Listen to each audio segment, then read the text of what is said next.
Oh blaza, ona. Oi. Hivi. Yes. Hii inanikaa?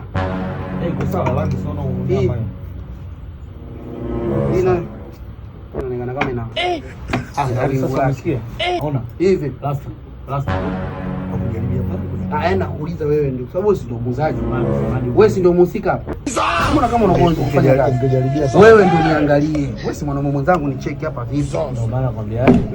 Ungejaribia pale kwenye kioo. Sema hiyo ina urefu kidogo. Ingenikaa. Kama inalinda hivi. Haifika pale kwenye kioo.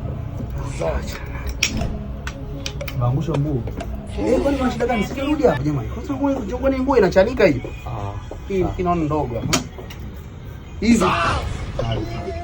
Sasa hii kwa mfano ikapata na Air Force sema jina ili dogo. Niko na maandishi makubwa kwa kaa. Mimi sawa ofisi yake napendaga malanga shafe blani. Hii mikunjo ya nini tena? Ndio fashion. Kacha. Sasa ina. Hivi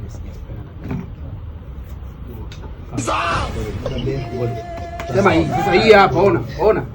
Sasa hii. Dada nakupigia naenda. Wewe unafanya biashara?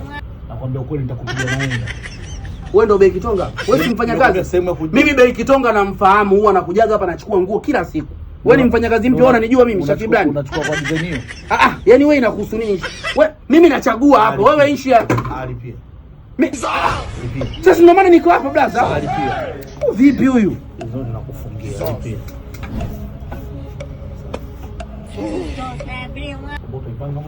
Hii t-shirt nilopenda ni hii. Au hata na hii soka. Sababu gani? Rudisha hizo kotoa. Jamani, hivi ndio Bei. Rudisha hapo kotoa. Hebu nitie Bei Kitonga niongee naye. Rudisha kwanza hizo kotoa. Rudisha hizo kotoa. Hata niko store vipi? Kwani mimi na wewe ni mfanya kazi hapa? Yaani mimi nakuchinja. Mimi nimependa t-shirt hii. Ukoona nipangia au? Kama umependa hii hizi rudisha ulikotoa. Nirudishe kivipi? Wewe si unamfanya kazi? Wewe nitakuchukua. Nisikilize sawa, nampigia Bei Kitonga mwenyewe. Sawa?